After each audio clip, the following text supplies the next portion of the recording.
Bem, senhores, boa noite a todos. Hoje nós contamos com a presença ilustre do presidente da Abrapa.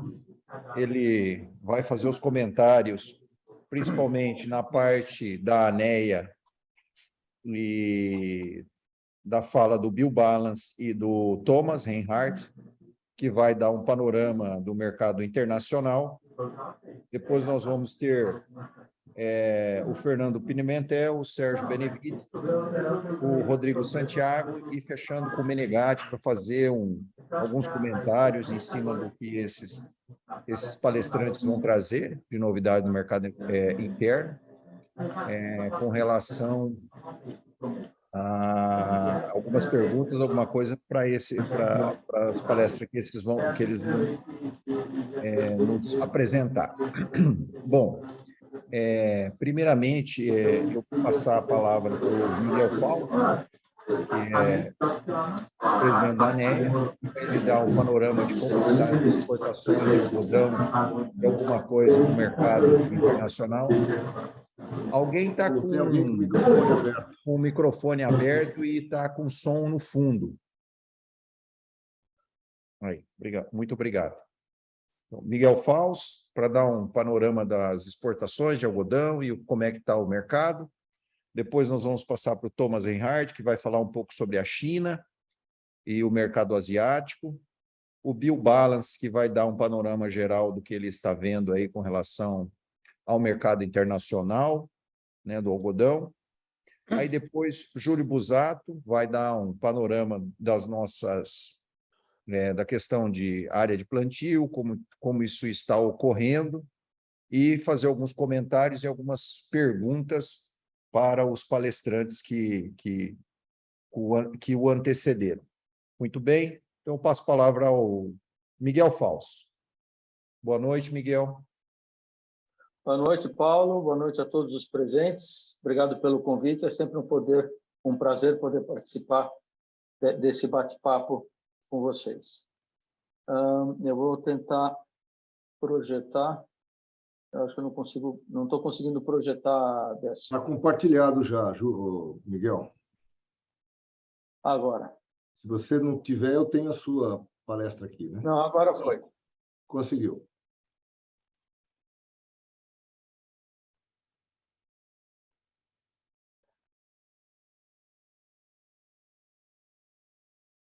Ok. Começar pelas exportações brasileiras dos últimos 3 anos, já com os dados até outubro dessa safra atual, nós já chegamos a 367 mil toneladas, sendo 100 mil toneladas no mês presente até sexta-feira passada. A estimativa da ANEA é que a gente chegue a algo perto de um número como 1.770.000 toneladas, muito parecido com o que foi feito no ciclo anterior. Eu sempre ressalto as exportações de novembro e dezembro de 2020, onde em 2 meses foram exportadas 700 mil toneladas. Acho que é um número importante, um dado que mostra o potencial que nós temos. Se a produção aumentar, nós vamos ter capacidade de exportar o volume que for produzido. Os principais mercados são os de sempre: China, Vietnã, Paquistão, Bangladesh, Turquia e Indonésia, correspondem a 90% das nossas exportações. Os outros mercados, como Malásia, Coreia e Tailândia, também são importantes, mas têm um volume menor. O Brasil continua presente nesses mercados, disputando o mercado com os nossos concorrentes e procurando aumentar a participação em cada um deles. No mercado internacional, o que nós temos segue uma forte pressão dos fundos de investimento. A consequência disso é a alta volatilidade que nós temos visto no nosso mercado de algodão. No caso da demanda mundial, por causa do lockdown na China e a recessão mundial, a demanda está muito retraída. Os estoques intermediários de fio, tecidos e produtos acabados estão elevados. Isso faz com que a demanda pelo algodão tenha diminuído nas últimas semanas e os preços são um reflexo dessa situação. A inflação segue em alta no mundo afora, principalmente na Europa, ela está bastante forte e provavelmente por um período longo. Consequências são os juros altos, que devem induzir a um aprofundamento da recessão. A grande dúvida é saber quanto tempo vai durar essa recessão e nós vamos ter que aguentar e suportar isso essa situação por um tempo mais. No lado da oferta, a gente teve uma quebra da safra americana, a brasileira, e uma quebra no Paquistão também. A Austrália está com uma safra cheia, mas esses efeitos da oferta não têm sido suficientes para contrarrestar a questão da demanda mundial nesse momento. O petróleo, que é a matéria-prima do nosso principal concorrente, a fibra sintética, também muito volátil. O preço chegou a $125 em um momento e hoje se encontra a 90. A questão dos fertilizantes, os preços ainda estão elevados. O mercado da presente safra já está abastecido. Aí vem as perguntas, as dúvidas do que vai acontecer para a próxima safra. Em algum momento, os preços dos fertilizantes vão ter que se adequar à nova realidade de preços do algodão. É uma quebra de braço, uma situação difícil, mas isso deve acontecer em algum momento. Se não for assim, o produtor não vai estar estimulado a plantar algodão nos volumes que já plantou. Quanto à logística e containers, a situação continua, ela não está resolvida. Pode demorar até se resolver até o ano que vem. Por um lado, a recessão mundial ajuda, porque há menos comércio, há menos troca de mercadorias, mas o lockdown da China, com a menor atividade dos portos, atrapalha um pouco. A expectativa é que os fretes internacionais continuem elevados pelo menos os próximos 6 meses, até metade do ano que vem. Vamos ver se para o início da próxima safra, a partir de junho, julho, esses fretes podem voltar um pouco, mas ainda a gente tem uma grande incerteza em relação a isso. Esse é o gráfico do mercado de dezembro. Tem um dia, o mercado estava 83, hoje, infelizmente, nós somos ao limite de baixa, estamos a 78 centavos, o que não é muito bom, mas a gente observa a volatilidade de um patamar de 90 centavos, o preço da cotação do algodão chegou a 1,30, caiu para 80, voltou a subir a 1,20, agora está na casa dos 80, abaixo disso. Então, essa volatilidade, esse sobe e desce, com quedas bruscas, como a gente pode ver aqui, essa queda brusca de 4 limites de alta aconteceram durante o evento da NEA em Comandatuba. É um movimento muito forte e que, às vezes, a gente fica um pouco sem referência de para onde vai esse mercado. No mercado nacional, a colheita está concluída, safra 21-22, beneficiamento está 85% concluído por aí. Acredito que até novembro o beneficiamento também já esteja concluído. O preço Exalc anda 5,22,30, ainda é um prêmio em relação a Nova York, atualmente de 1.700 pontos. Isso foi antes, né? Hoje o Nova York caiu 400 pontos e o Exalc ainda não se corrigiu, mas o último nível que nós tínhamos era de 1.700. Na economia, esse ano devemos crescer 3%, os juros seguem altos, a Selic na casa de 13,75 e o IPCA na casa dos 7,17 com uma tendência de baixa, o que, de certa forma, é bastante positivo em perspectiva ao futuro. Se essa taxa de juros, se essa taxa de inflação continuar a cair, os juros em algum momento vão poder começar a voltar. Estamos no ano de eleições, faltam poucos dias para o dia 30 de outubro. A gente tem muitas incertezas, e a incerteza que, às vezes, eu começo a me perguntar o que vai acontecer no dia depois das eleições. A parte perdedora vai se conformar, vai ficar tranquila, ou nós vamos ter um pouco de incertezas e coisas acontecendo por aí. Então, uma grande interrogação no dia depois das eleições. O frete doméstico continua em alta devido ao preço do óleo diesel. Então, você puxar o algodão das fazendas para os portos ainda está bastante elevado. E a safra atual, a estimativa da ANEA, está em 2.510.000 toneladas. Alguns lugares se fala que ela vai ser menor do que isso, talvez 2,4, mas esse é o número que a gente tem. E na próxima safra, a última estimativa da Abrapa foi da ordem de 3,1 milhões de toneladas. Acho que isso vai ser falado mais adiante hoje à noite, ver se esse número vai estar por aí ou vai ter alguma correção. E para terminar, eu mostro só a correlação na linha azul, o preço do Exalc, e na linha vermelha a cotação de Nova York, onde a gente vê que o mercado interno tem pago um prêmio, às vezes o basis é maior, às vezes é menor, mas de todas essas formas é um basis importante, já que a safra é pequena, que grande parte desse algodão fique retido aqui, abastecendo o mercado nacional. Isso tem acontecido. O mercado nacional, mercado mais importante para o produtor brasileiro, e o abastecimento deve ser garantido, embora para o primeiro semestre a gente sabe que com uma safra pequena e problemas de qualidade, vai ser uma coisa não muito fácil de conseguir atender até o fim da entre-safra. Isso é o que eu tinha para comentar com vocês. Ok. Paulo, Muito eu fico à obrigado, Miguel. disposição. Muito bom. Agora eu passo para o Thomas Reinhardt, que vai dar um panorama aí sobre o mercado asiático e principalmente da China. Boa noite, Thomas.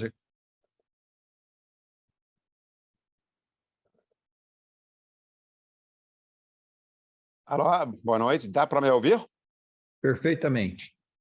Muito bem. Então, espero que vai dar para esse... Peraí.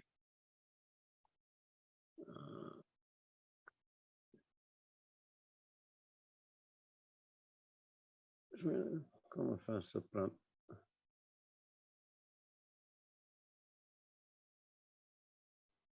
O modo de exibição é embaixo na lupinha que tem ali. Peraí. À direita. À direita. Essa. Essa aqui, hein?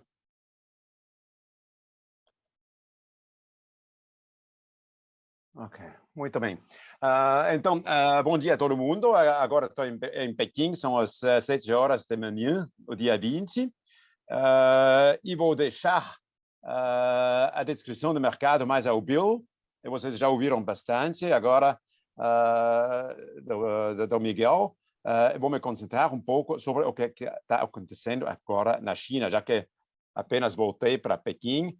Talvez é interessante para a gente saber mais ou menos como está a situação atual, o que acontece na China durante esse período de Covid, que continua muito forte. Basicamente, não mudou muito desde a última reunião da AMPA em julho. As medidas contra a pandemia continuam invariadas. Claramente que isso tem um efeito terrível para a economia, mas não tem nenhuma indicação que essa política vai mudar. Pode continuar, talvez durante mais meses, mais anos, ninguém sabe. E o grande chefão, o senhor Xi Jinping, continua no poder. Agora está sendo reeleito, agora nesse momento mesmo está acontecendo o congresso do partido, e ele vai ser, com 99%, vai ser eleito novamente para no mínimo mais 5 anos, e a política dele vai continuar. E, lamentavelmente, é uma política que não gosta muito da empresa privada, nem de estrangeiros em geral. Então, quais são essas medidas de controle que eu vi? Tem testes em massa da inteira população a um custo enorme. Tem boato que isso já custa a China ao redor de uns 200 bilhões de dólares por ano. Só para o Tesouro Nacional. Mas perto do crescimento econômico. É um absurdo. Mas continua. Tem isolamento de casos infectados, pessoas que tiveram contato, mesmo se for no mesmo supermercado, nem tem que ser um contrato muito estreito. Bloqueios de bairros ou cidades inteiras onde ter um sinal de propagação de infecção. E, finalmente, a limitação de viagens no exterior continua. Pelo menos foi possível para eu vir para cá, mas foi difícil. Foi isso que aconteceu quando eu cheguei na China. Antes de chegar, eu tive de fazer uns 2 testes COVID na Suíça, depois mais 2 testes em trânsito em Frankfurt. Depois cheguei em Pequim e fui logo confinado numa quarentena. Isso foi a minha casa de quarentena, onde fui uns 10 dias. Um quarto bastante razoável, 50 metros quadrados, mas simples, né? Foi aqui passaram uns 10 dias. Mas o quarto dá. O que foi um pouco menos agradável foi a comida, né? Eu morei quase 10 anos na China, nunca comi mal fora na quarentena, que realmente foi uma merda. Após passar a quarentena, agora estou na China. Estou, mais ou menos, faço parte. Então, o que tenho? Eu tenho no meu celular, tenho uma app. App da Saúde Nacional, o chamado Health Kit. Cada chinês tem que ter. Sem isso, nem anda fora. Então,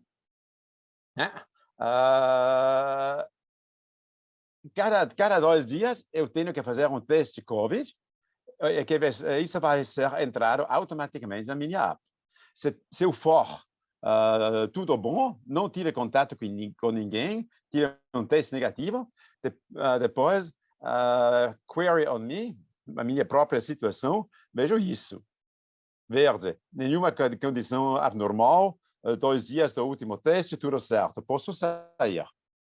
Se não tiver, como uma nossa funcionária, coitada, ela tem amarelo, ela não pode.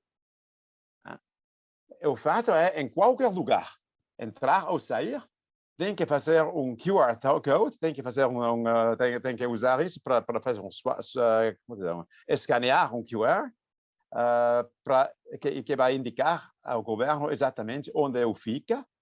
Eu faço o scan, e depois automaticamente vem verde ou amarelo, ou pior caso, o vermelho. Isso é uma onde eu faço o PCR test, tem esses negócios na cidade inteira, cada lugar. E, cada dia, cada 2 dias, cada 48 horas, eu tenho que fazer um teste aqui. Isso na entrada do hotel, né? Dá para ver esse código QR que eu faço, devo escanear, pois ele me deixa entrar. O mesmo sistema na qualquer entrada no supermercado. Aqui é o nosso escritório, mesma coisa. Entra num táxi, tem que escanear. Entra na metrô, tem que escanear. Qualquer lugar. Sem esse código verde, não faz nada. Basicamente, a vida inteira da gente na China agora está concentrado num código verde dessa Health App. É irreal. E tem um custo realmente alto. A consequência, dá para ver isso, esse gráfico eu já mostrei em julho. Desemprego aumentou. Agora na China, desemprego bem pior que nos Estados Unidos ou na União Europeia. Mas, lamentavelmente, a gente sofre, o governo não se interessa. Por isso, a economia está estagnante. O segundo trimestre foi quase zero. Eles falaram que o terceiro trimestre vai ser melhor, mas as estatísticas que tiveram que ser publicadas ontem não foram publicadas, o que geralmente não indica que vai ser uma boa notícia. Do que estou ouvindo dos nossos clientes, da gente na rua, todo mundo, a economia não está crescendo. Não está colabando, continua, mas crescimento acabou. E por isso, o consumo também está fraco. O que estamos vendo na indústria, o consumo de algodão está muito baixo, eles estão rodando muito abaixo da capacidade. O melhor que se pode dizer é que não está piorando mais. E, como vai indicar depois, mesmo assim, a China vai precisar de importar.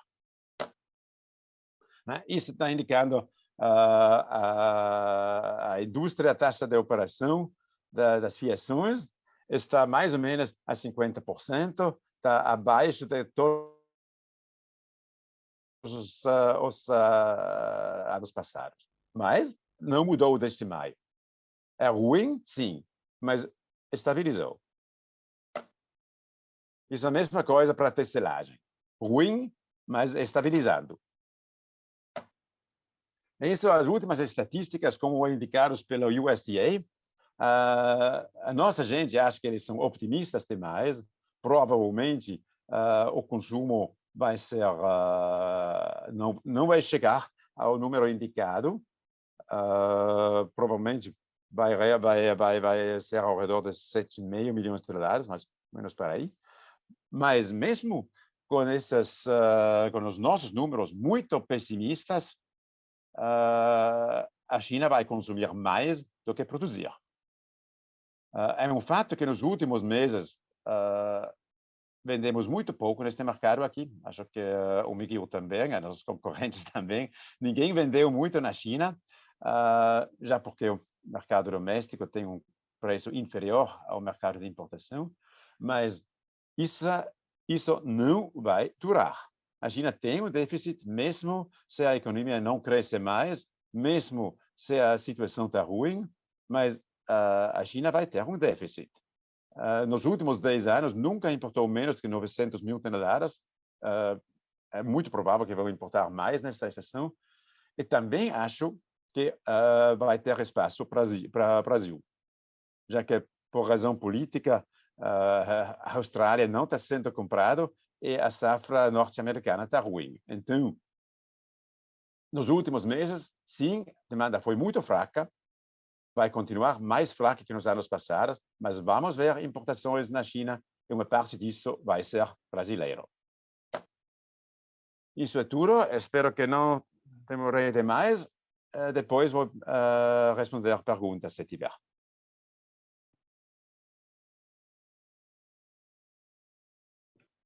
Ok, muito obrigado, Thomas. Muito bom. Eu, então, agora vou passar já a palavra para o Bill Balance, que vai fazer os comentários aí com relação ao mercado internacional como um todo.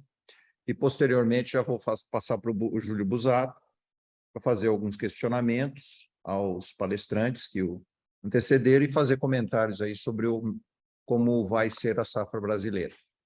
Bill, a palavra é sua. Boa noite.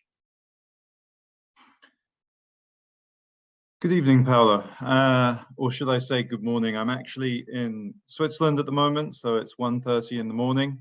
But it's always a pleasure to be here and present on the AMPA Live. So I will share my screen as well. Just 1 second.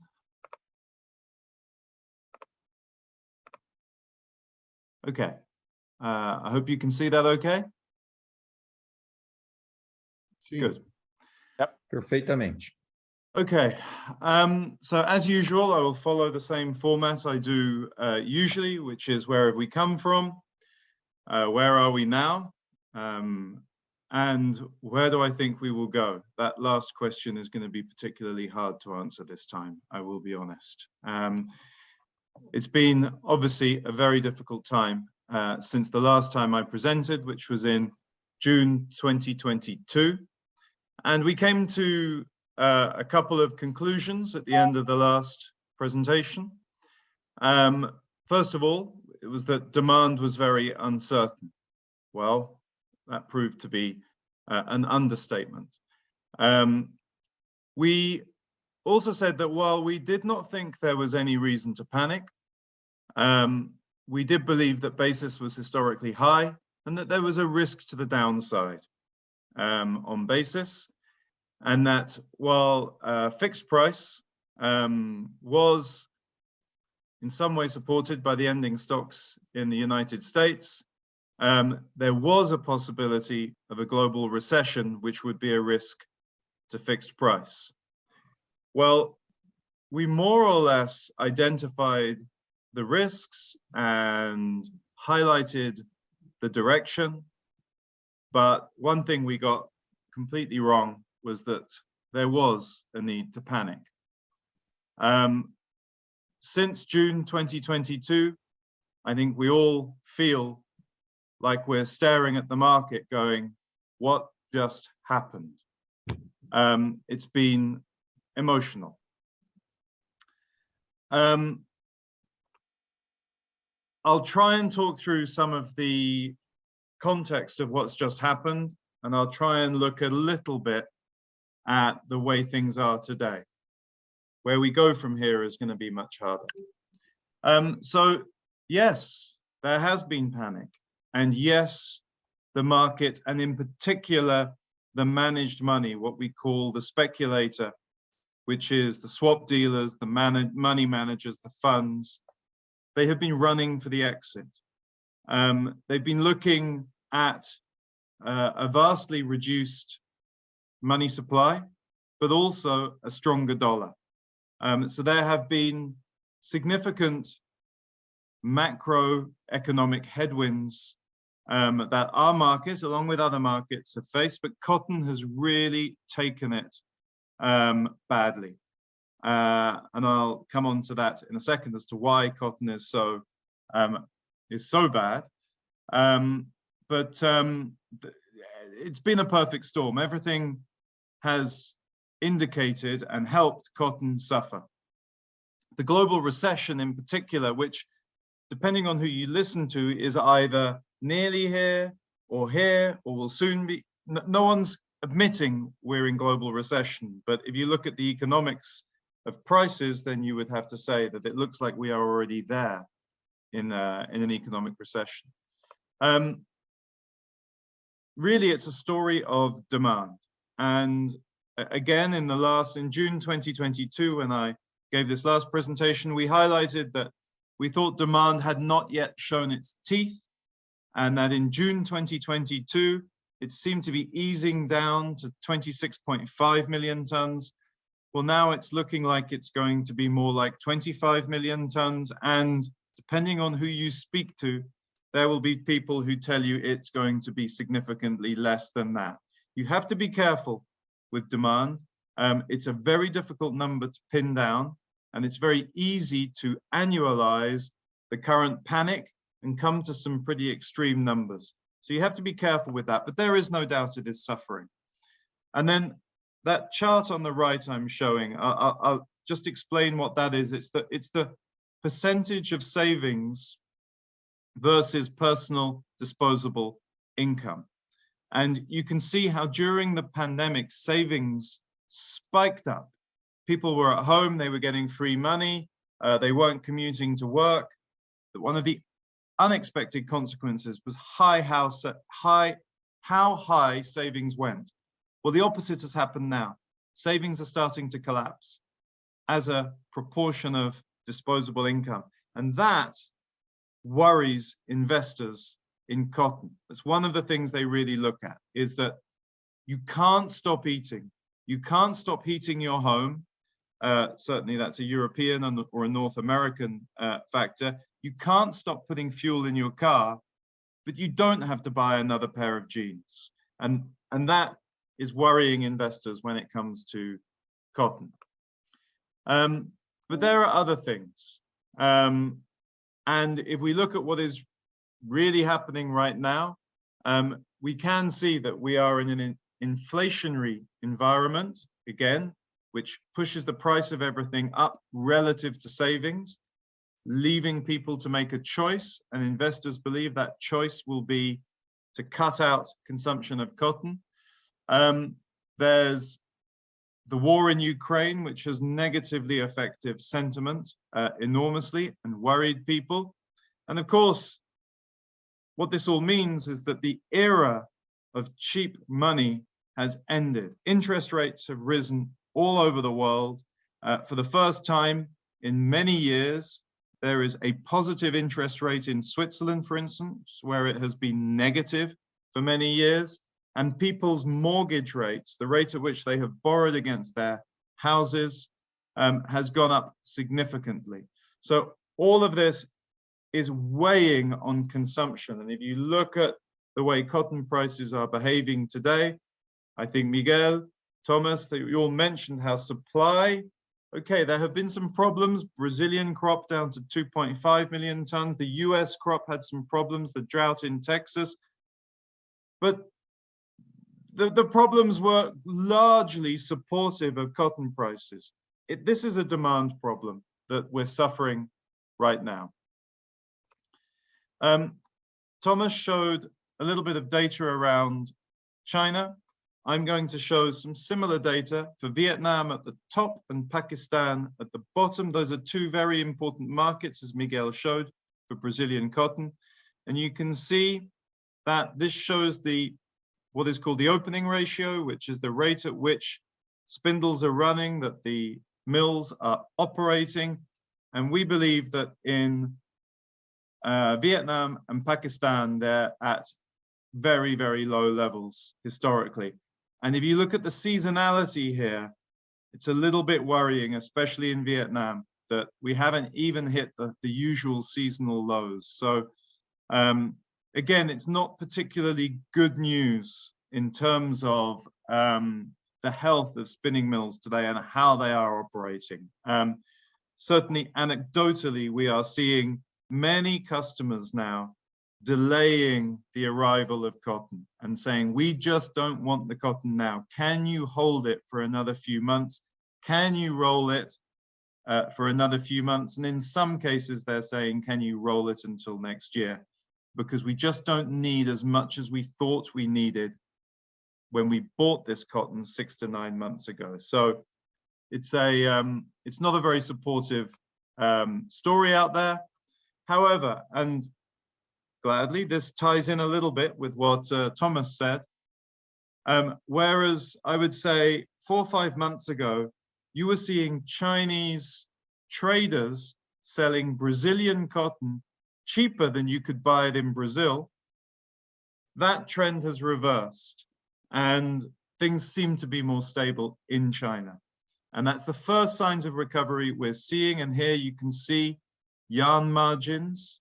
And you can see that cotton yarn margin has recovered to positive territory, which is the first signs of some stability in terms of consumption. Will that translate into stability in the cotton market? That's a separate matter because, as I said, we are dealing with a much bigger problem than just cotton. This is a global macro problem we have. And finally, what I think is probably the most supportive thing out there. This is a history, and I've showed it before, of US ending stocks. The latest number, you can see very clearly, it's in big red numbers, 2.8. That number there is the lowest US ending stocks we have seen projected for a long, long time, many, many years. That in isolation is supportive of global flat price. We just need to get through this very bad news period we're getting through and the managed money getting out of cotton. So we hope that there will be some stability coming in and that we will see a glimmer of hope. Would urge people to be a little bit patient. But in the short term, there is a lot of pain out there, a lot of blood in the cotton market, and it's not easy. So that's what I have to say. Thank you very much indeed. Obrigado, Bill, pelas suas informações. Não são muito animadoras, mas é o que temos para o momento. E temos que estar muito conscientes de que nessa recessão que vai acontecendo mundialmente aí, nós vamos sofrer, principalmente o algodão. Agora eu vou passar para o Júlio Busato, presidente da Abrapa. Ele vai comentar sobre como está o mercado, a questão das áreas plantadas, o plantio, como nós, produtores, estamos enxergando, e vai fazer alguns questionamentos aos palestrantes anteriores. Boa noite, Júlio. A palavra é sua. Boa noite, Paulo. Obrigado pelo convite. Boa noite a todos os amigos. Estou revendo aqui. E, olha, realmente nada animador, né? Mas nós sabemos hoje duas coisas. Primeiro, que o nosso custo de produção subiu bastante, né? Nós estamos hoje em onde é a segunda safra menos, mas chegando até $3.500 por hectare, né? Os adubos nós tivemos que comprar caro, porque não tinha jeito. Agora os preços estão recuando, mas o adubo já está nas fazendas, já está comprado, não tem jeito, né? A soja e o milho também não estão muito animadores, né? Eu acho que realmente é uma situação para a agricultura que nós temos que prestar atenção. Nós vínhamos, eu diria assim, de bons anos de preços, e que agora o custo subiu e os preços estão decrescendo, e a gente não sabe até onde isso vai. Realmente, a pergunta que ninguém sabe responder é o tamanho que vai ter a recessão e o quanto isso vai influenciar no consumo do algodão. Então, a gente está vendo aí só números menores. Agora, se nós lembrarmos, nós chegamos na pandemia em 23 milhões de toneladas, né? E depois, rapidamente, nós voltamos aos 27 milhões de toneladas. Então, torcer para que, se ele chegar nos 25 abaixo, que depois ele retorne, né? Quanto aos produtores, eu acho que não tem mais jeito, já está definido e nós vamos plantar. A área que está sendo estimada é 1 milhão. Júlio, Oi. eu gostaria que colocasse na tela a projeção sobre as áreas. O Décio tem aí? Tem, já vamos colocar, e aí você Então já tá. pode falar. Ok. Pode pôr, Décio. Para já.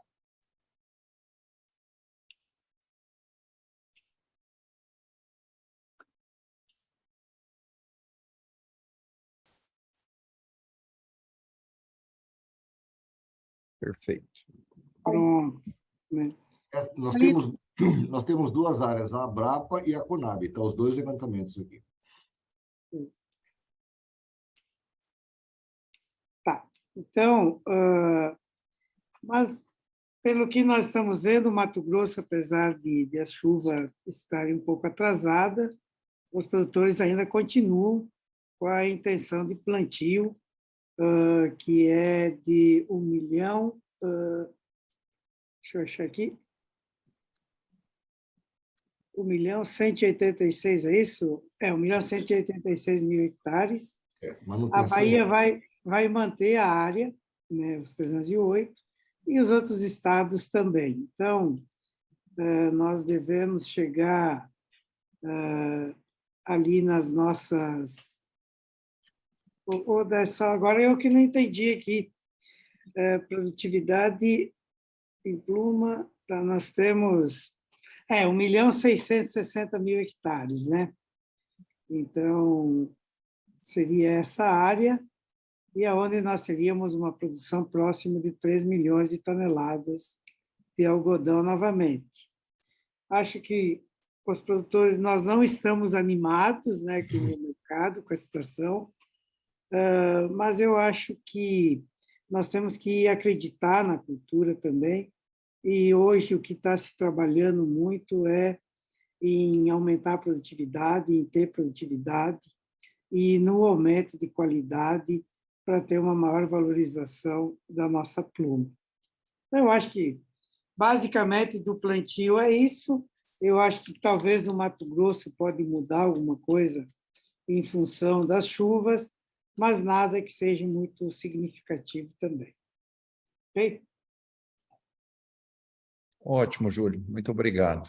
Muito bem, agora eu vou passar, então, a palavra para o Fernando Pimentel, da BIT, que vai dar um panorama aí de como está a indústria brasileira do mercado.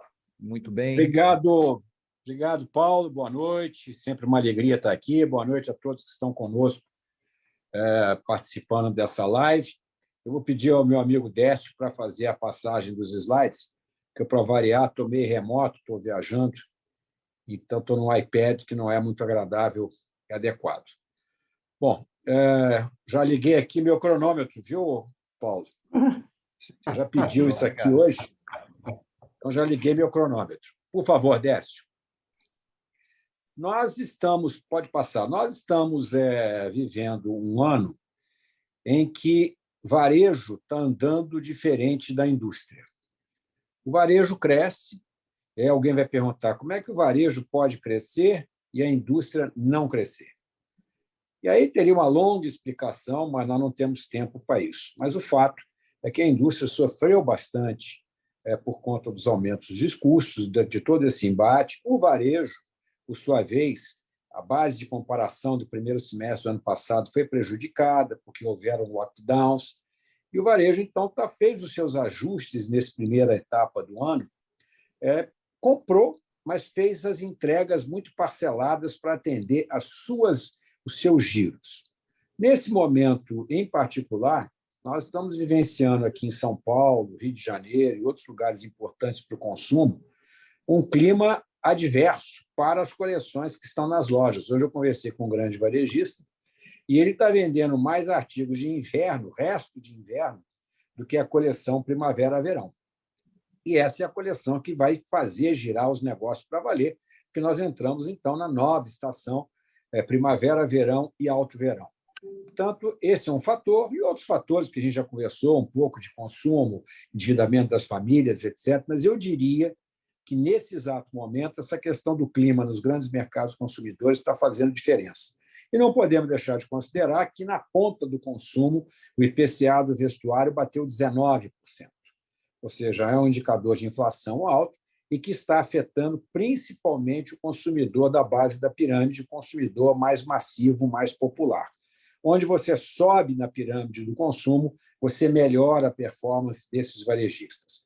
Houve um aumento da importação de vestuário, mas eu diria que 50% dessa importação se deu em meias e luvas, cerca de 700 milhões de peças até agora, em setembro, e projetando para o final desse ano o mesmo ritmo, nós teríamos aí um aumento de 100 a 150 milhões de peças quando comparado com o ano passado. Trazendo a comparação para 2019, nós ainda estamos ligeiramente aquém daquilo que foi importado em 2019. Ou seja, o varejo fecha no positivo e a indústria vai fechar no negativo este ano, por motivos variados, mas eu diria que nesses últimos 30 dias, principalmente nas grandes capitais como Rio e São Paulo, o fenômeno tempo está afetando. E hoje, conversando com esse mesmo varejista, abriu um pouco de sol, ele rapidamente sente um movimento na loja, na venda da nova coleção. Pode passar, Décio, por favor. Aqui, você, apesar desse quadro, você ainda encontra uma situação complexa de contratação de pessoas. E esse é um tema muito mais crítico em estados como Santa Catarina, Paraná, e muito menos críticos em alguns estados, como, por exemplo, o sertão do Rio Grande do Norte, onde você tem ainda uma mão de obra disponível e tem lá um belo projeto, que é o ProSertão, conduzido pela Riachuelo. Já tem várias oficinas lá desenvolvidas e com mercado cativo para distribuir através deles, ou de algum outro próximo. Mas o fato é que nós ainda estamos gerando postos formais de trabalho e vamos fechar o ano no positivo, mas não no mesmo nível que nós geramos em 2021. Em 2021, nós geramos mais de 65 mil postos formais de trabalho, cobrindo as perdas que nós tivemos em 2020. Pode seguir. Um assunto que a gente, na nossa pesquisa conjuntural, quando você olha alguns dos itens que são pesquisados, você tem produção, quando se olhava um ano atrás, outubro, 69% acima do nível esperado, esse ano 46%, vendas a mesma coisa, aumentou a propensão à demissão, o que é incoerente com o aumento de nível de emprego, mas é uma proporção relativamente pequena. Os investimentos já não estavam muito altos, ficaram um pouco abaixo. A inadimplência preocupa e a questão de intenção de iniciar processo de exportação deu uma queda que corrobora um pouco o menor índice de crescimento da exportação nesse momento, a despeito de nós estarmos no terreno positivo, principalmente impactados agora em função das restrições da Argentina, que acabou de soltar novas normas regulamentadoras do processo de importação mais complexas, mais organizadas, mas certamente mais complexas e com as deficiências e a discricionariedade da burocracia no sentido de conceder as licenças para as vendas para aquele país. Pode seguir. Aqui é o nosso mapa de calor. Os resultados de outubro desse ano, eles ficaram abaixo de outubro do ano passado. No passado, 100% dos respondentes estavam no terreno positivo. Me surpreendeu esse número melhor de outubro sobre setembro, diante das conversas que eu tenho tido, mas esse é o indicador e foi respondido esse questionário por mais de 250 empresas do setor. Então, é uma amostra bastante razoável para que a gente tenha um panorama sobre o que está acontecendo. Há um ano atrás, 100%, esse ano, 88%, mesmo assim, melhor do que setembro. Vamos ver agora como é que a coisa vai rodar. Entramos na reta final, no sprint final, até meados de novembro, final de novembro, início de dezembro, principalmente pelas confecções, porque depois os varejos não querem mais receber mercadoria, eles querem escoar aquilo que eles contrataram para vender nas festas de final de ano. E o varejo de final de ano vai ter aí um elemento novo, que é a Copa do Mundo, num período que compreende meados de novembro a meados de dezembro, pegando Black Friday e, óbvio, o período de compras das festas. Mas vamos esperar o melhor nesse sentido, mas o mapa de calor está 12% abaixo em termos de respostas positivas do que estava há um ano atrás. Seguindo, Décio, por favor. Ainda na linha do varejista, essa aqui é uma pesquisa que os varejistas realizam, os grandes varejistas abrigados na BVTEX, Renner, C&A, Riachuelo, como foi o movimento de setembro comparado com agosto. Vocês vejam que agosto, obviamente, tem Dia dos Pais. Dia dos Pais sempre puxa, é normal, então é normal que setembro seja abaixo de agosto, mas os resultados estão aí. Quando comparado com setembro de 21, eles apresentaram uma performance melhor, segundo os respondentes desta pesquisa. O e-commerce, quando se fala com 2019, não havia essa febre ainda, já existia, mas não era tão forte.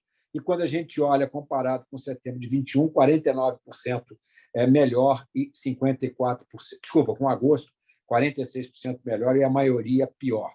Quanto a setembro, a maioria esteve no melhor. Portanto, os números não são ruins pelo lado do varejo, mas a prática do varejo, os reajustes nos pedidos, as prorrogações de entregas têm afetado muito o nível de produção da confecção e, consequentemente, da indústria têxtil.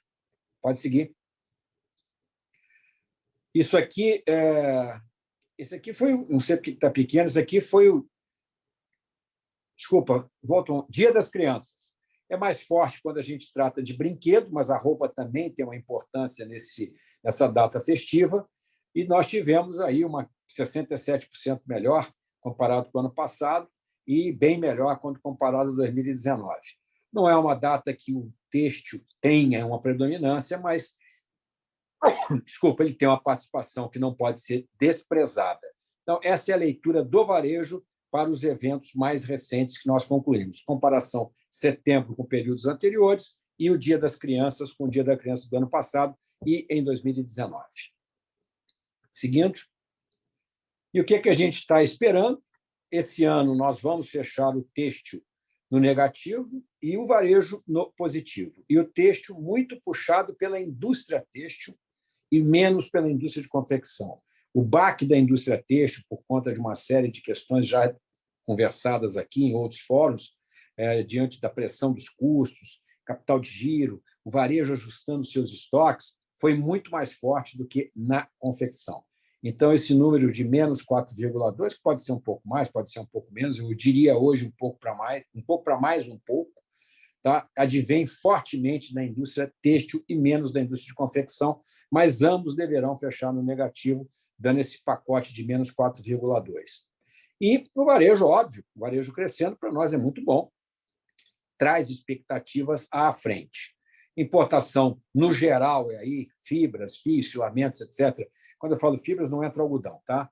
0,7, praticamente estável com relação ao ano passado, e as exportações crescendo 2%. Para 2023, nós começamos a fazer aí alguns exercícios. Aí tem muita quiromancia ainda, mas olhando para uma expectativa de crescimento de PIB, olhando o arrasto desse ano, estamos ousando dizer, junto com a nossa consultoria, que é a ARC, um crescimento da produção não suficiente para compensar a perda desse ano e um crescimento do varejo, uma certa estabilidade. Mas é evidente que isso é muito precoce, mas nós temos que começar a fazer alguns exercícios de avaliação nesse sentido. Então, o quadro fecha no negativo esse ano e começando a projetar uma leve retomada em 2023. Por favor, Décio. Bom, Fico por aqui, dentro do tempo regulamentar, acabou de tocar aqui o meu cronômetro, e o quadro geral não é um quadro, digamos assim, o Sérgio vai poder colocar alguns outros elementos da base dele, que está no campo vendendo todo o tempo, mas é um quadro geral, conversando com varejistas e com a indústria, é um quadro de vamos esperar, vai melhorar, vai vir, não é um quadro de um desespero, mas é um quadro também que não é extremamente positivo, como vocês puderam ver nos números. A nossa expectativa é que esse clima comece a se alterar aqui embaixo, fortalecendo essa visão e trazendo o consumidor para a rua, para frequentar as lojas e continuar ativado no e-commerce, no digital, para poder ter sol, ter energia positiva para as novas coleções começarem a girar mais. Então, o quadro basicamente é esse. Temos ainda uma inflação na ponta alta, e isso prejudica, sem dúvida nenhuma, o consumo, principalmente o consumo mais massivo da base da pirâmide social. Obrigado, Paulo. Em linhas gerais, é isso, e fico à disposição para as perguntas que vierem posteriormente. Fernando, muito obrigado pelas palavras aí, pela visão de mercado nacional. Agora eu vou passar para o Sérgio Benevides, para ele explanar alguma coisa ainda sobre o mercado interno, né, nacional. Sérgio, boa noite, a palavra é sua. Boa noite a todos, muito obrigado, Paulo. Complementando o que o Fernando aí colocou, as feiras de Pernambuco, que é um grande balizador de vendas que nós temos, ainda está morna. Ela é um mercado muito forte de tecido plano, de jeans, de sarja. Ela está morna, ela foi pior em setembro do que setembro do ano passado. Outubro começou com uma leve reação, mas ainda parou, assim, está bem menor do que já foi ano passado. Esse é um grande balizador para tecido plano. As feiras de São Paulo, feiras populares, também ainda lentas. O clima, como falou o Fernando, não dá muita vontade de comprar verão.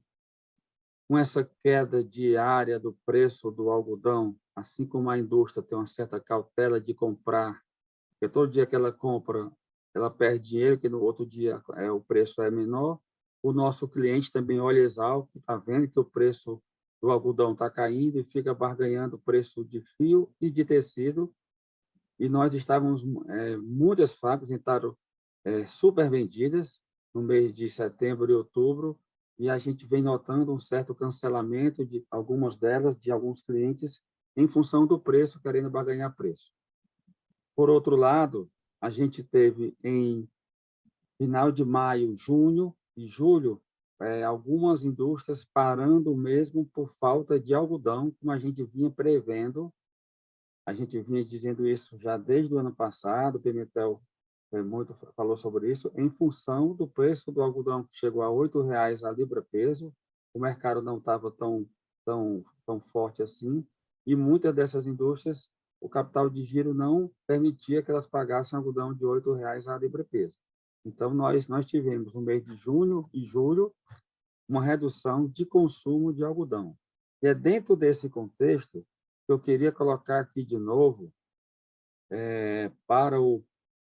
para o Miguel, praticamente, que a gente vai produzir em torno de 2.400.000, a exportação vai ficar em torno de 1.700.000, e a indústria, a gente partindo do ano zero aí de agosto de 22 até julho 23, se a gente não tiver parada, assim, deve ficar com o mesmo volume com o mesmo nível de preocupação de estoque baixo, e esse ano, em função da redução da produtividade, a gente está vendo uma qualidade do algodão muito pior, né?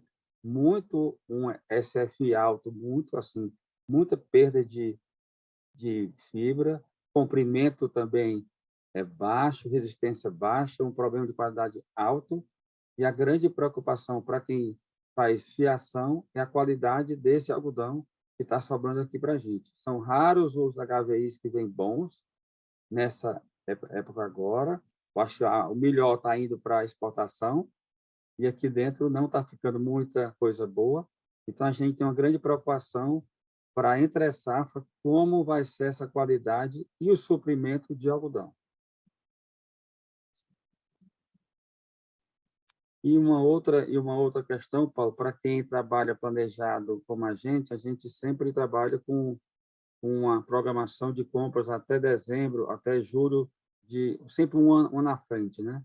E com esse basis alto está sendo aí pedido pelas traders e pelos produtores rurais, fica difícil a indústria poder comprar alguma coisa nesses níveis atuais.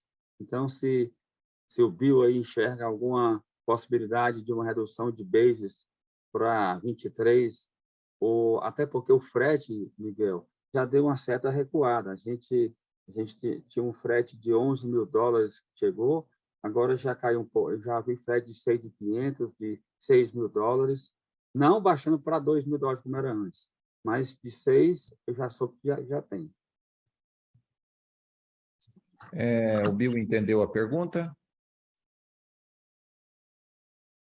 Yes, I did, Paolo. Yeah, Sergio, I think there continues to be the possibility that basis might come down some more. When you look at the relative supply and demand of US versus Brazilian, which is what's going to define the basis, then the supply looks relatively restricted on the US. So I think there is room for basis to come down a bit. On your comment on freight rates is absolutely spot on as well. Freight rates, not just in Brazil, actually, Brazilian freight rates have come down less than elsewhere in the world, where if you look at rates out of places like Australia in particular, rates are really coming down very fast. And it's another signal of this global recession. But yeah, I think there is a little bit more downside potentially for basis and certainly for freight rates. I hope that answers your question. Obrigado. E sobre o estoque na entre-safra aí, Miguel e Júlio Bosato, como é que a gente vai ver com a nossa indústria? Porque uma produção de 2.400, exportação 1.700, sobra os mesmos 700 mil para a indústria. Estoque zerado ali e a indústria tem que consumir o que tiver de qualidade. Júlio, pode responder. Bom, Sérgio, eu vou te responder o seguinte. A indústria brasileira e a indústria asiática, toda ela quer comprar o melhor algodão do mundo pelo menor preço do mundo. Nós queremos vender o melhor algodão do mundo pelo maior preço do mundo. Então, esse é o nosso jogo, e aí que nós discutimos sobre isso. Eu estava vendo aqui os números do Miguel, e sempre foi, eu acho que sempre será assim. Nós exportamos o que for o excedente do mercado interno, né? Por isso, 1,7 milhões de toneladas. Se nós tivéssemos colhido mais algodão, nós teríamos exportado mais algodão e nós estaríamos, inclusive, muito felizes porque nós teríamos exportado algodão caro, porque ele estava $1,40, $1,30 na época, né? E foi algodão que acabou não existindo, porque nós já tínhamos vendido 80% da nossa safra, já estava em contratos, né? Então, voltamos de novo à velha história de sempre.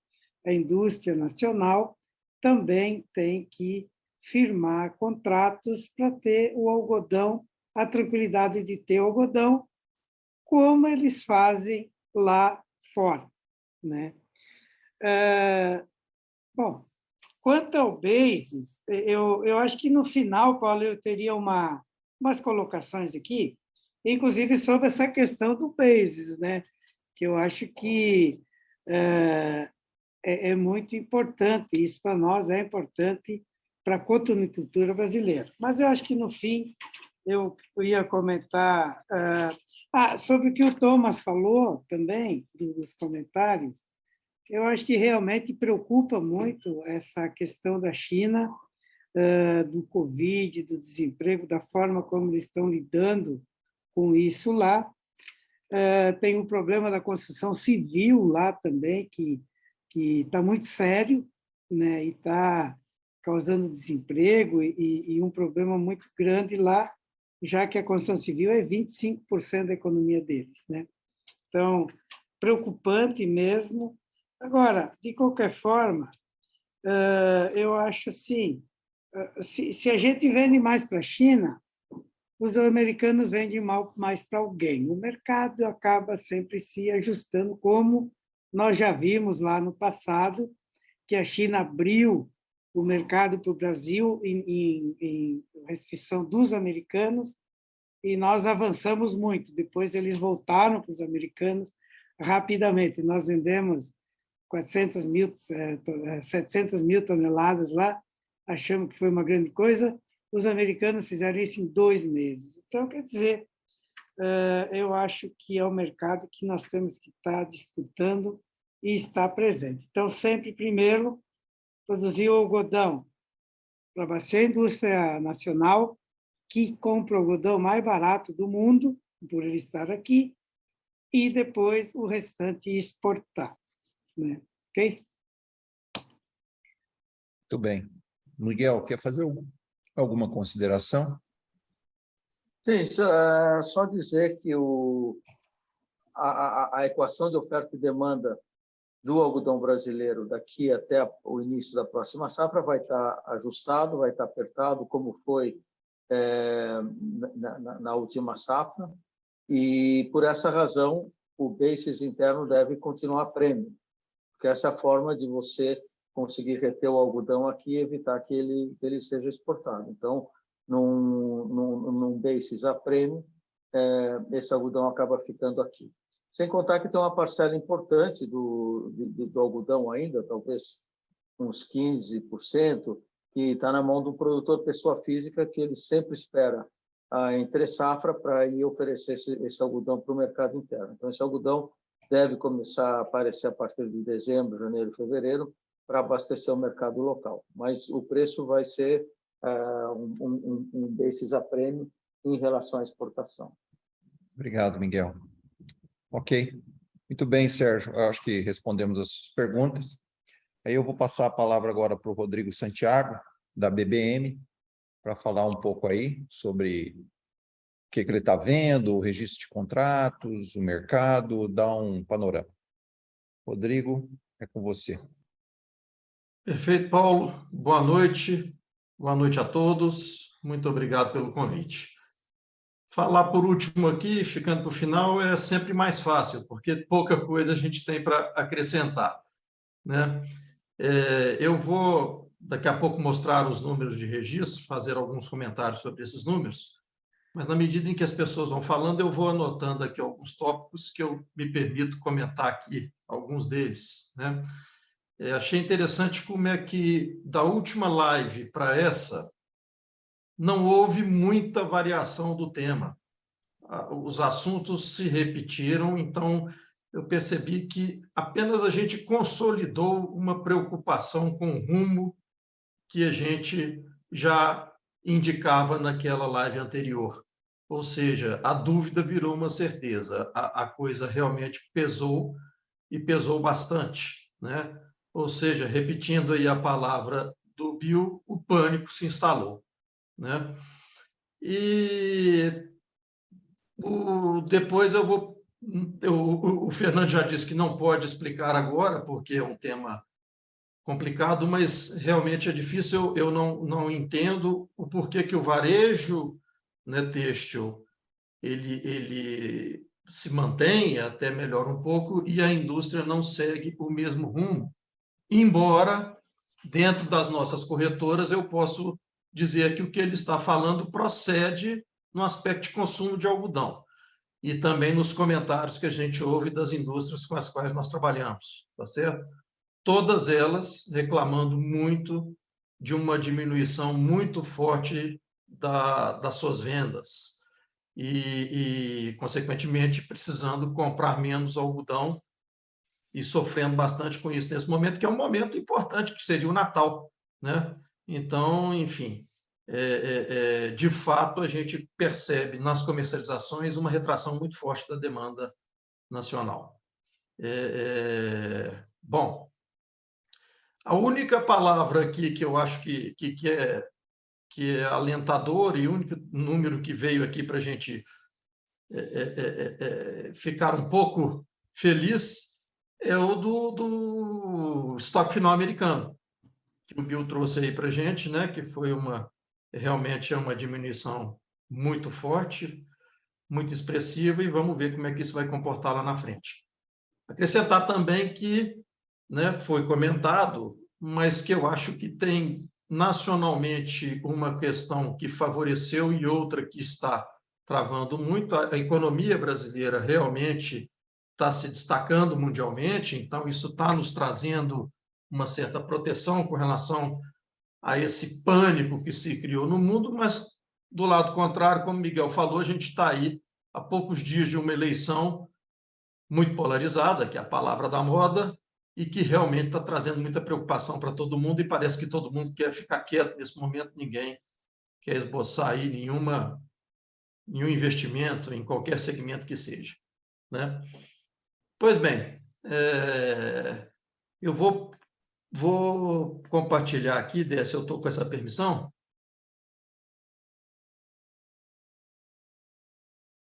Perfeito, Rodrigo.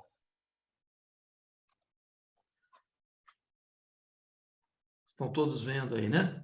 Sim, coloca no modo tela extensida, aqui embaixo, canto inferior, e mais para cá, mais. Aí. Isso. Ok. Ótimo. Bom, pessoal, e é muito interessante também que esse assunto que foi discutido agora há pouco aí pelo Sérgio, trazido aí para a mesa pelo Sérgio, é um assunto recorrente, né?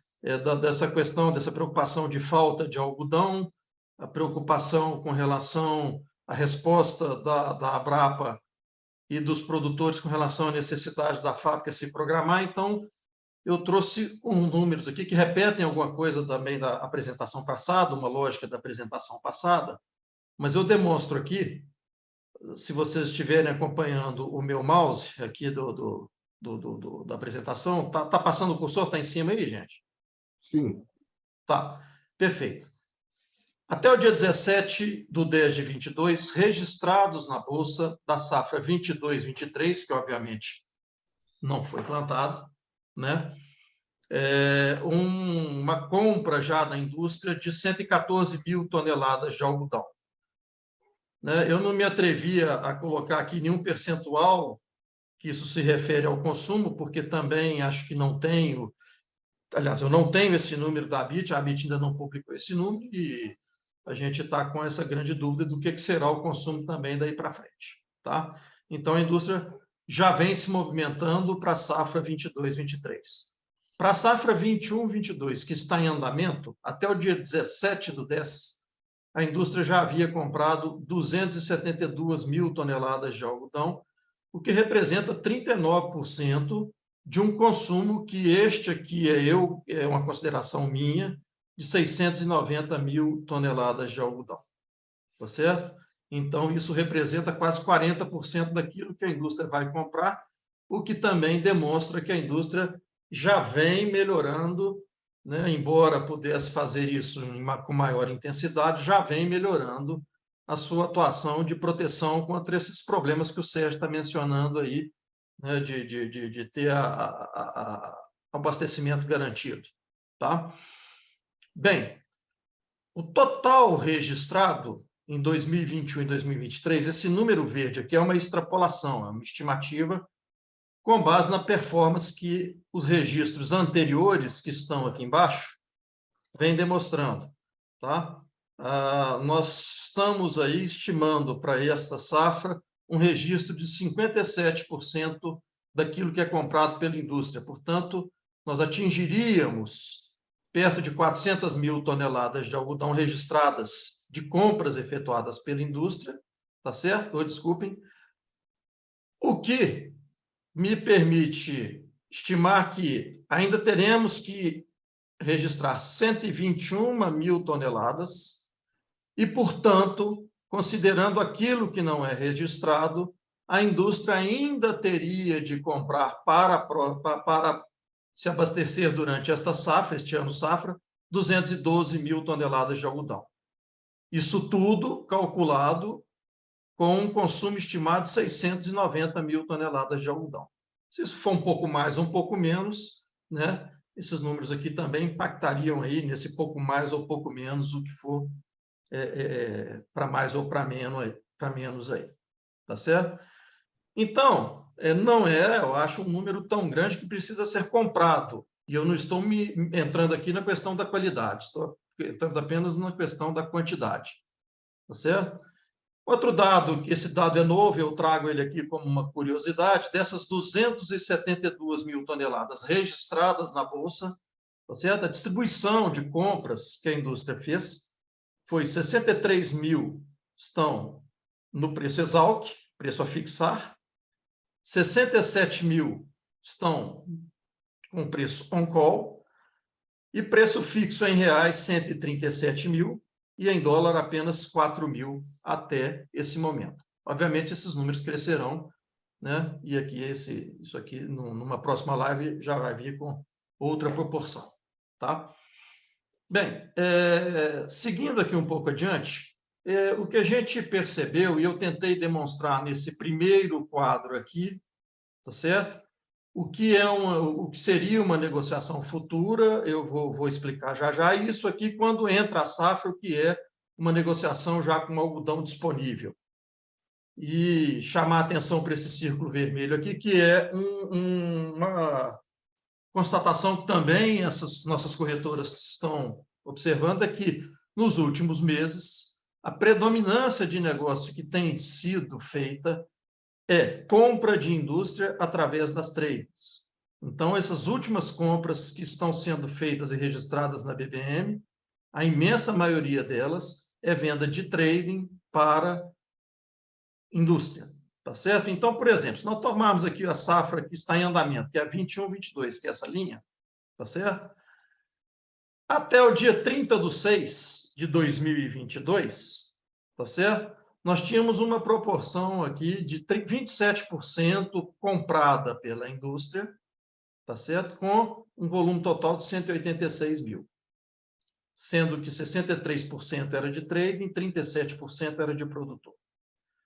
Nesse momento, 3 meses e meio de iniciada a colheita da safra, tudo que foi comercializado neste intervalo, nesses 3 meses e meio de início de colheita, 86% dessa venda para a indústria foi feita pelas tradings e 11 mil toneladas, apenas 14% por produtores.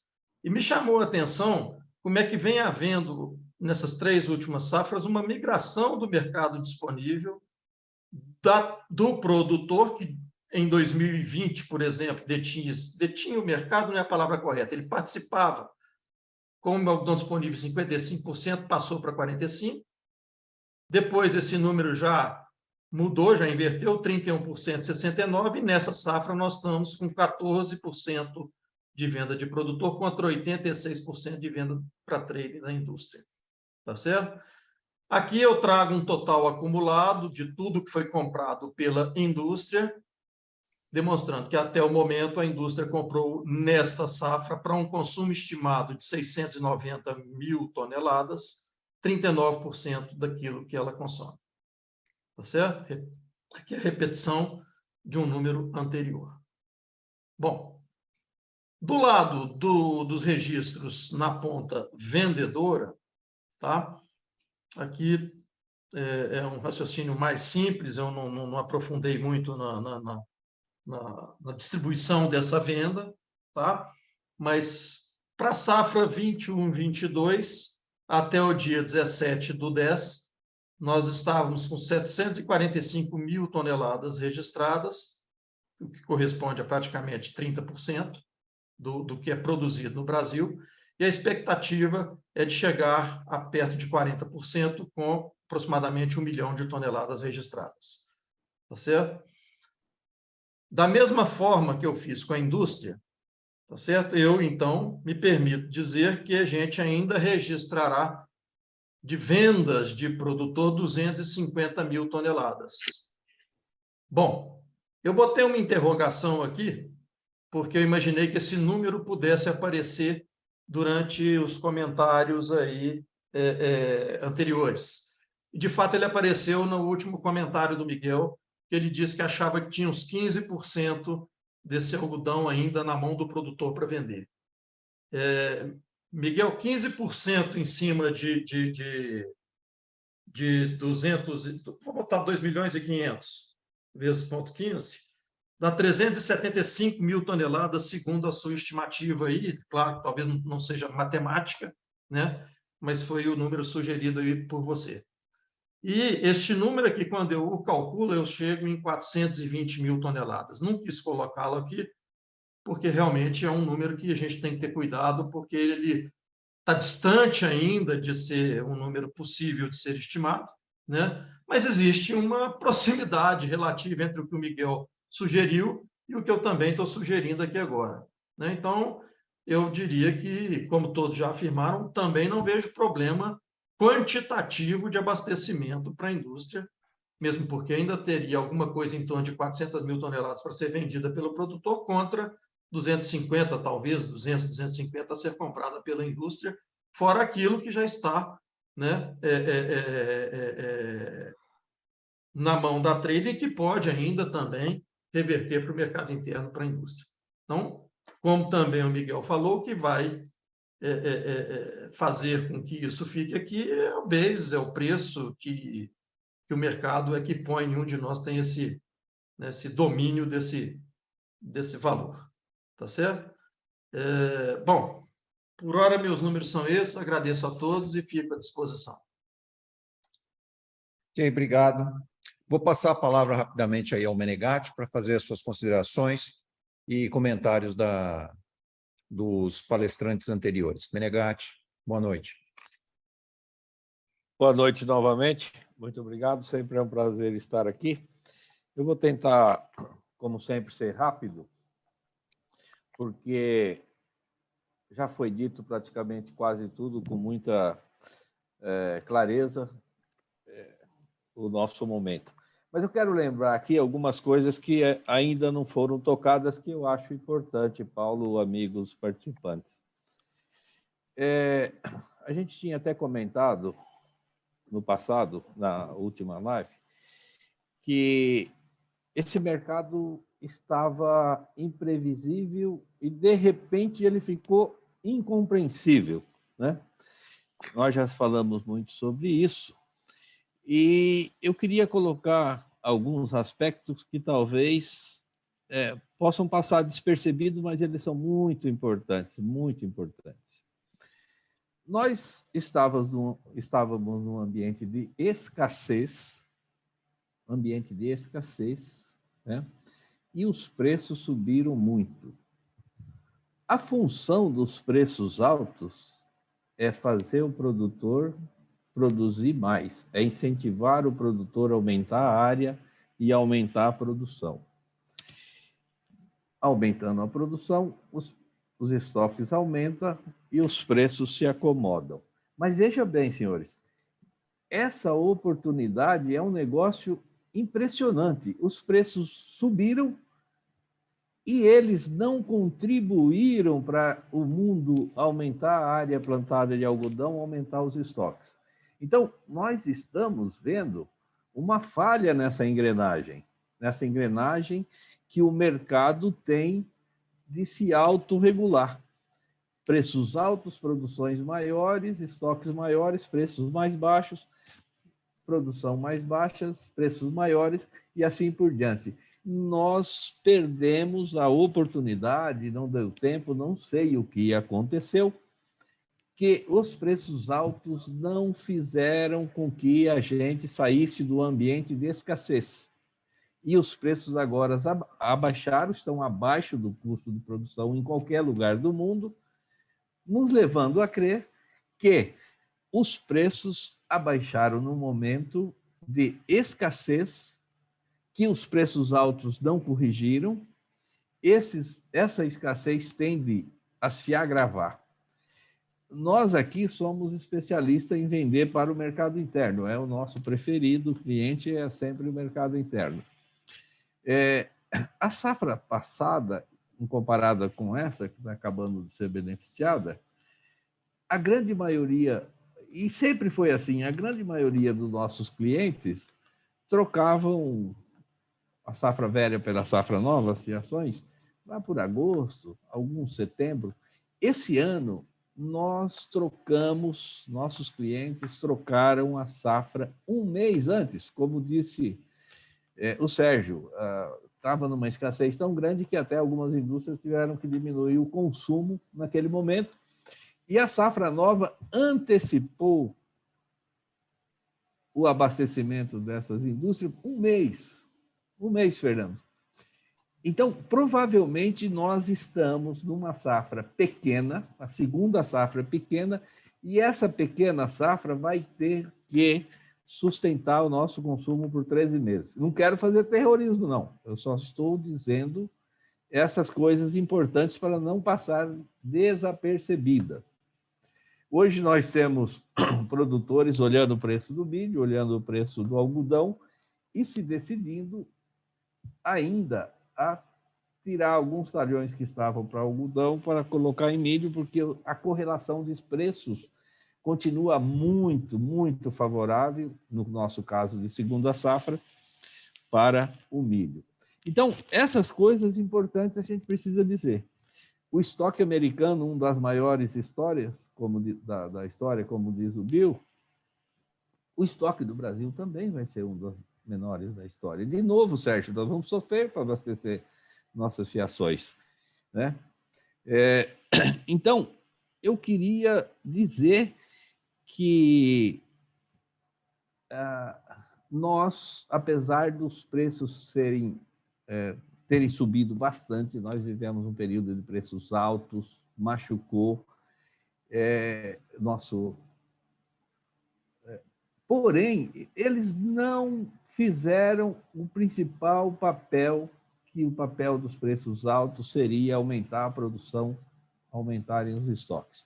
Nós fomos para preços altos e agora nós estamos em preços baixos, abaixo do custo de produção. Repetindo, não incentiva nada ao aumento da área plantada, ao aumento da produção.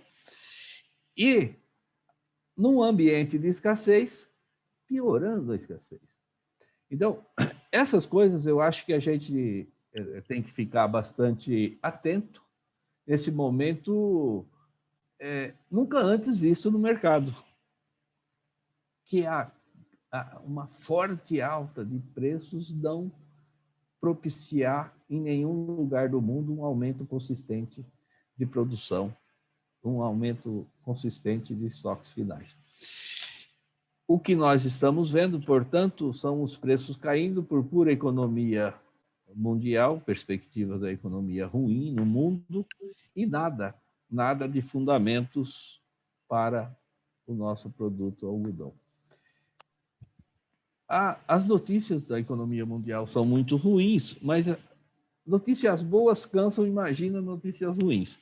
Talvez a guerra possa recrudescer, a pandemia realmente está no fim, em algumas partes do mundo, especialmente na China, ainda está fazendo algum estrago, mas se as notícias mudarem para melhor, nós não podemos ser pegos desaprevenidos, desavisados. Repetindo, um ambiente de escassez e uma economia maltratada ainda com notícias e fatos muito poucos. Nós vamos ver se essas notícias vão se transformar em fatos, em que limite, em que potencial vai ser esse estrago na economia que a gente, se for pequeno, nós vamos ver novamente alterações drásticas de preço. Senhores, olhando para os preços de algodão, olhando para os fundamentos do algodão, nós estamos num tobogã. Era isso, Paulo. Obrigado, Menegatti. Bom, senhores, chegamos ao final. Acredito que foi muito boa. apesar das notícias não serem tão agradáveis assim. Tá? Temos dificuldades. O Sérgio traz a preocupação que o ano passado nós tivemos aí realmente um número de algodão para o mercado interno bem apertado. Este ano a perspectiva era de ter mais algodão, contudo nós não somos São Pedro, nós não mandamos ali na chuva, tivemos problemas e esse negócio veio para baixo. Vamos passar mais um ano apertado. Mas o que a gente sempre fala, o Júlio foi muito feliz, né, na colocação nós, produtores, temos que fazer contrato porque nós temos compromissos para serem cumpridos, né, pagamentos, coisas para serem realizadas, e nós procuramos nos servir dos contratos para não ser pego de surpresa. Eu acredito que a indústria tem que fazer o mesmo caminho, fazer o contrato para não ser pego de surpresa. Né? Nós não contávamos com isso, mas a gente vai fazendo os contratos para não ser pegos de surpresa. Por exemplo, se nós, todos os produtores, estivessem guardado a safra para vender neste momento, o que nos aconteceria? Nós estaríamos vendendo a preços muito mais baixos. E aí? Talvez nós não estaríamos nem mais plantando algodão. Então, tem que ter um equilíbrio. E o equilíbrio é no seguinte, realmente fazer contrato, compromisso, né, para estabilizar uma questão de mercado, nem tão lá em cima, nem tão aqui embaixo. Logicamente, nós produtores queremos vender no melhor preço possível, a indústria no menor preço possível quer comprar. Então, quando você faz contrato, essas coisas é uma questão de procurar estabilidade, mas estamos aí. Bom, eu vou dar aí alguns segundinhos para cada um se despedir, as palavras finais, e vamos encerrar aqui a nossa live. Podemos começar, Miguel Fausto. Nada, só agradecer a todos a participação, é sempre um prazer poder estar aqui e aprender com todos os colegas, e estamos à disposição para a próxima live que aconteça no futuro. Obrigado a todos, boa noite. Boa noite. Fernando Pimentel. Paulo, eu também agradeço e quero trazer mais uma questão aqui para a nossa consideração. Essa recessão que está alterando uma série de preços relativos, nós estamos muito atentos aos movimentos de comércio internacional de têxteis e confeccionados, porque qualquer redução de consumo em Europa e Estados Unidos, que são grandes importadores, poderá ser desviado não no todo, mas para dentro do nosso mercado local. E isso pode trazer turbulências para a produção nacional. Mas, oxalá, que algumas coisas que o Menegatti colocaram venham a ocorrer. Mas o momento hoje é de muita atenção com esses movimentos do comércio, derivados do processo potencialmente recessivo que o mundo vai viver. Obrigado, boa noite a todos e até uma próxima. Obrigado. Thomas Enhart. Muito obrigado pelo convite. Só que gostaria de acrescentar mais uma vez que pessimismo é justificado, mas não temos que exagerar, né? A situação está ruim, pode continuar ruim, mas não está piorando. Então, pessimismo, mas não é o fim do mundo. Obrigado. Espero que a próxima reunião vai ser um pouco mais optimista. Se Deus nos ajudar. Bill Balance. Yes, thank you very much, everyone. I'd also reiterate that markets in general have a habit of overshooting. They overshoot when they go up, they overshoot when they go down. And I think this is a time not to immediately panic. Things will improve, things will get better. Hang on in there. Thank you. Ok, obrigado, Bill. Rodrigo Santiago. Também agradecer novamente a oportunidade, as palavras aí de todos. Como o Miguel disse, é sempre enriquecedor e a gente aprende muito, né? E desejar uma boa semana e melhores dias para todos nós aí. Ok, obrigado. Júlio Busato. Bom, Paulo, eu queria falar para o Serginho, o Fernando, o Rodrigo aqui, e a história do que nós queremos vender o algodão pelo maior preço possível, e eles comprar pelo menor preço possível.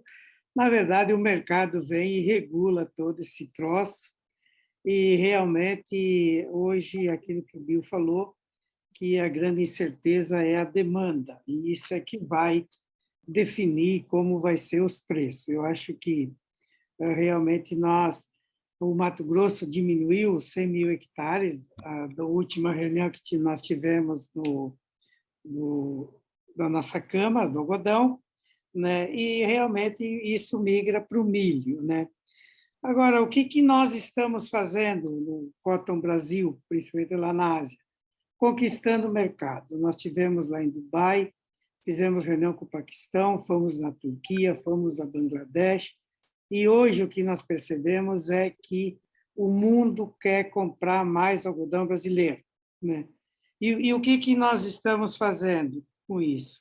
Nós estamos nossas armas, né? Nós temos hoje quantidade, nós temos qualidade através do SBR-HVI, e realmente esse ano teve alguns produtores que tiveram mais problema de qualidade, mas outros não, né? E quando nós agora, muitos produtores fazendo separação por HVI, nós vamos ter um algodão mais uniforme. A rastreabilidade do SAI é a melhor que tem no mundo, ninguém tem a rastreabilidade como nós temos, o nosso programa BR de sustentabilidade também, e agora a certificação pelo MAPA, que também vai nos ajudar. Então, o que nós queremos isso? De não deixar que o nosso base caia tanto como caiu. Então, essa é a nossa luta. Nós precisamos valorizar a pluma do algodão brasileiro para que a gente possa cada vez plantar mais algodão. Então, obrigado, e era isso, Paulo. Obrigado, Júlio. Muito obrigado mesmo. Sérgio Benevides.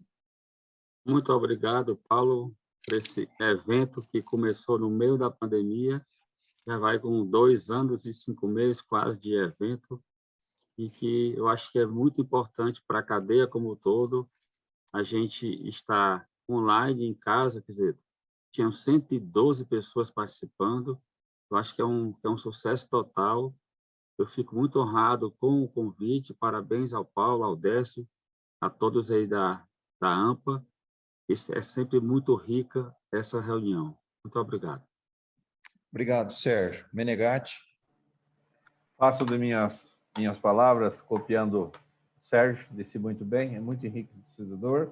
Parabéns também ao Décio, parabéns ao Paulo. Um grande momento do algodão. Estão soltando o rojão aqui. Mas vamos lá. Agradecer a todos, novamente. Dizer que a questão dos estoques, nós estamos com estoque baixo no mundo inteiro, que o ambiente é de escassez e o ambiente macroeconômico ainda não está completamente definido. Vamos em frente, vamos seguir trabalhando, não vai faltar algodão para ninguém. E lembrar das minhas últimas palavras, que eu estou com medo de descer e subir desse tobogã. É coisa impressionante. Boa noite a todos, muito obrigado. Ok. Marcamos aqui a próxima live para dia 1/3/2023. Se todos concordarem, já deixamos essa data pré-estabelecida. Confirmado. Concordo. Ok, senhores. 14ª live. Muito obrigado a todos. Uma boa noite e que Deus nos ajude aí a passar por mais esse tobogã, como diz o meu amigo Menegatti. Um abraço a todos. Abraço, boa noite. Obrigado. Obrigado a todos os palestrantes. Abraço, Décio, obrigado. Sempre um aprendizado. Boa noite, obrigado a todos. Boa noite, obrigado. Mas...